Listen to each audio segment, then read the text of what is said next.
75 साल का इस इमारत को तोड़ने के लिए जन्म लिया है सबका सैनिक संघर्ष कमेटी। अभी तक ना वो बिका है, ना टूटा है, ना झुका है।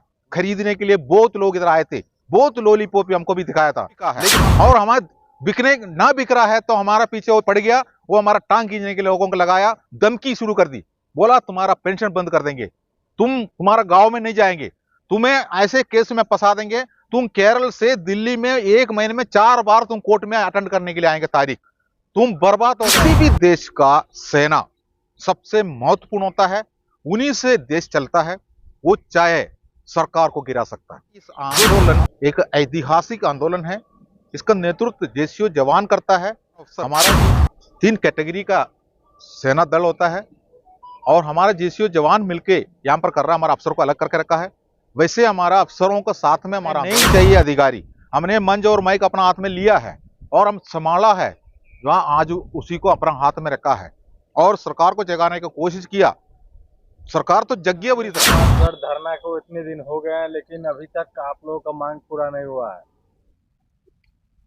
देखिए, सबसे पहले आपके चैनल को, आपके चैनल के दर्शकों को मेरा धन्यवाद, जो आप हमारा आवाज को दो देश के कोने कोने तक पहुंचा रहा है, उसके लिए भी मेरा धन्यवाद।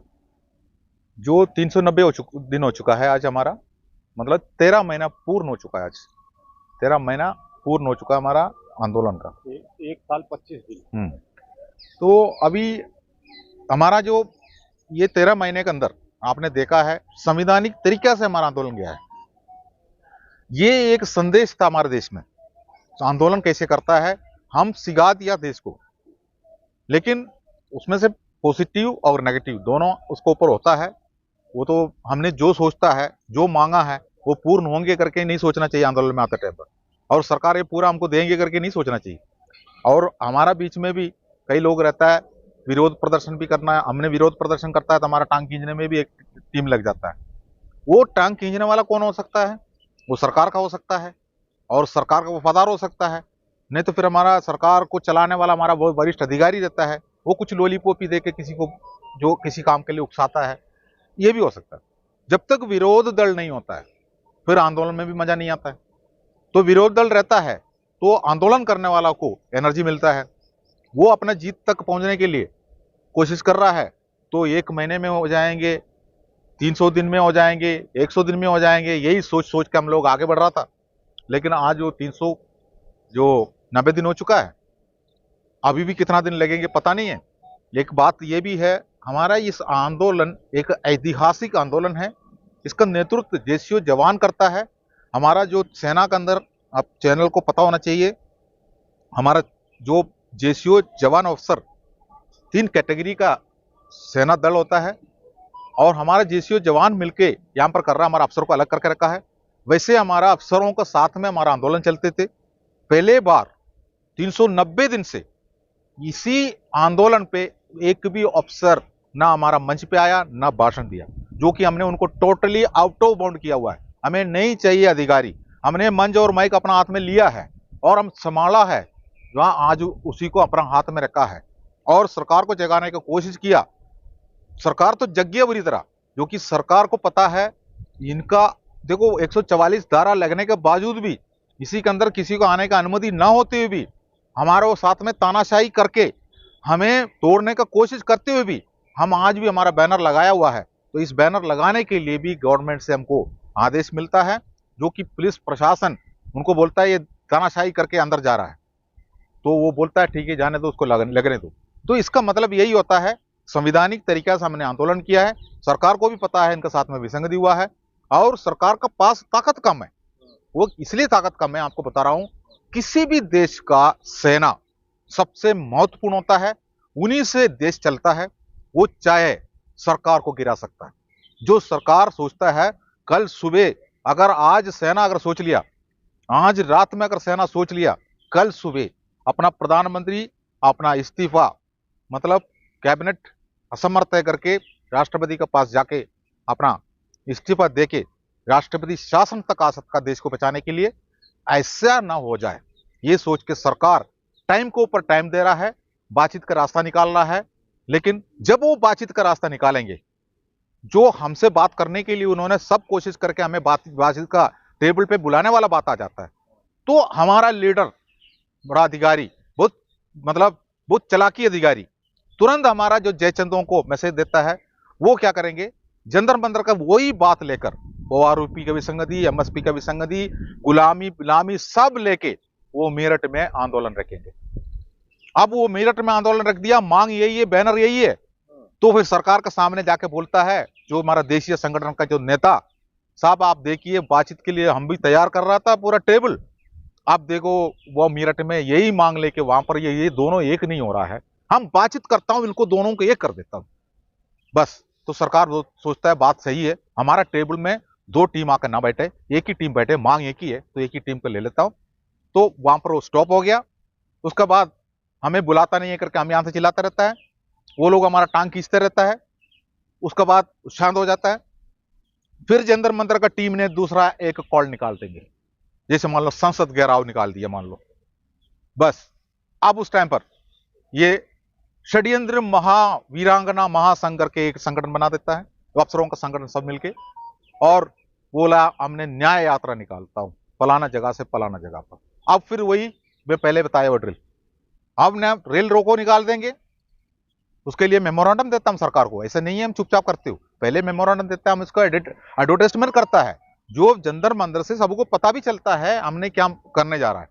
तब जाके वहां पर लीडरों ने अपना चालाकी दिमाग लगा देता है। इसी चालाकी दिमाग लगा लगा के उन्होंने फौज के अंदर भी, फौज को तो सत्यानाश कर दिया था। इसलिए मतलब कहने का मतलब है कि आपके अंदर भी फूट है, जयचंद लोग बिल्कुल हैं। बहुत जयचंद है, आपके अंदर की नहीं है, सबसे ज्यादा जयचंद भरा हुआ है सेना के अंदर। अगर किसी ने भी कुछ हासिल किया है, वो दूसरा का कंधे के ऊपर पैर लगा के उनको खींच के बाहर डाल के अपना लेके आया हुआ है। बाहर आने के बावजूद भी वो उसी के पीछे घूमता है, मतलब उनको कोई हमारा विसंगति के पीछे कुछ नहीं है, वो उसको उनका पीढ़ी को आगे ले जाने के लिए उनको सब कुछ मिलता है। लेकिन यहां पर आंदोलन करने वाला गरीब पुरुष सैनिक होता है, जो आप चाहे इसी का सर्वे करके निकाल दो, जेसीओ जवान 90% जेसीओ जवान बैंक का लोन ईएमआई जमा करता है, हाउसिंग लोन का हो, व्हीकल लोन का हो, एजुकेशन लोन का हो। उसके बाद 15 साल के लिए सरकार ने भी हमको कर्जा में लगा के भेजता, हमारा बिक्री किया हुआ पेंशन का भी पैसा कटता है। ये सब हमसे कट रहा है तो हमको नौकरी भी करना पड़ रहा है, और हमारे में कुछ लीडर इसमें किसी में भी नहीं रहना है, वो उनके लिए लॉलीपॉप ही लेकर उन्हीं का संगठन का मुखिया बन के बैठा है। वो टांग खींचने के लिए जो मेरठ में रैली निकाल देंगे, रामलीला मैदान में निकाल देंगे, यही जंतर मंतर पे दूसरा बैनर लगा के बैठेंगे और किसी जगह पर बैठ के बहुत बड़ा बातें करेंगे, यहां पर आंदोलन करने के लिए आएंगे, हमारा साथ में मिलकर समर्थन देंगे, हम बोलेंगे, उसके बाद बोलेंगे हम यहीं से जाएंगे नहीं है, हम ये लेके ही जाएंगे। उसके बाद अपना क्षेत्र पर पहुंचेंगे, पलटी मार दी। हमने कई जयचंदों को देखा है, हम एक साल से 390 दिन के अंदर जितना चेहरा ऑल इंडिया के अंदर जितना राज्य है, 28 राज्य टोटल इंडिया में, 28 राज्य, इतना भी बहियाट हमको नहीं था। उसके बाद जो 8 केंद्र शासित प्रदेश है, जो अंडमान निकोबार से भी हमारे पास यहाँ आंदोलन करने के लिए लोग आए थे, हमारे पास इतना लोग आए थे, साउथ इंडिया, नॉर्थ इंडिया, ये सब हमने यहां से देखा, वहां का नेता को यहां पर देखा। कई कई ऐसे नेता यहां पर फ्रूटी का बोरी लेकर आके हमको फ्रूटी पिला के गया। उसके बाद वहां पर जाने के बाद फ्रूटी का पैसा उनसे ले लिया, अफसरों ने बोला तुम हमारे से पूछे बिना पैसा कैसे खर्च कर दिया, उनसे फ्रूटी का पैसा ले लिया, अपना जेब से पैसा भी भरा, ये भी हमारे पास रिपोर्ट आया। हमने फ्रूटी मांगा नहीं है, अगला ने लेके आया, उनको चाहिए था सोशल मीडिया के सामने चेहरा दिखाना, वो कोट टाई पहन लिया, एक बिल्ला लगा दिया, एक टोपी ऊपर से लगा दिया, ऑर्डिनरी कैप्टन है, उन्होंने बोला जंतर मंतर में हम इनका साथ में है, बस चिल्ला चिल्ला के बोलते रहा, फ्रूटी पिला दिया। वहां पर गया, वहां पर जाने के बाद उनका पीछे जो पैटर्न में बैठा हुआ, उनको बैनर में पीछे बैठा हुआ अफसर, उनसे पूछा हमारा फंड को तुमने क्या कर दी, आखिरी में उसने वो फंड का पैसा दे दिया। अब उनको पद चाहिए था, उसका पैर में गिरा, उसके बाद वो पद पाके उसी जगह पर बैठा हुआ है। कभी कभी फोन करता है तो बोलता है गोपाल सर क्या हम असमर्थ है, यार चूड़ी पहना हुआ है, वो भी फौजी, उसको भी मिल रहा पेंशन। तो यहां सबका सैनिक संघर्ष कमेटी का बैनर यहां पर लग गया। मैं आपको एक बात ये भी कहना चाहता हूं, जो एक इतिहास का पीछे जाकर देखना, अगर जो रावण को मारने के लिए श्री राम ने जन्म लिया था, ठीक है, और कंस को मारने के लिए श्री कृष्ण ने जन्म लिया था, ये इतिहास है। इसलिए 75 साल का इस इमारत को तोड़ने के लिए जन्म लिया है सबका सैनिक संघर्ष कमेटी। अभी तक ना वो बिका है, ना टूटा है, ना झुका है।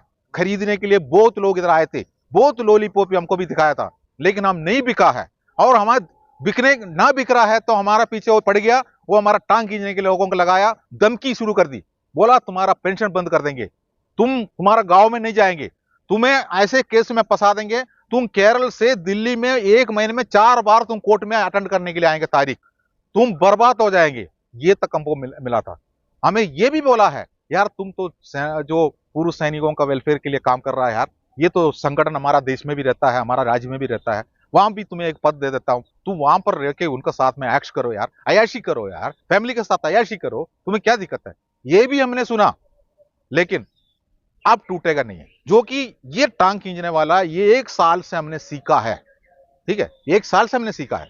इसलिए सबका सैनिक संघर्ष कमेटी पूरा देश को जगाया, पूरा सरकार को जगाया, और हमारा वरिष्ठ अधिकारियों को भी जगाया, खलबली मच गया। तो हमारा साथ में कई प्रॉब्लम्स हो रहा है, कई प्रॉब्लम है, लेकिन हम एक है, ना झुकेंगे ना टूटेंगे, आगे बढ़ के जाएंगे। जय हिंद।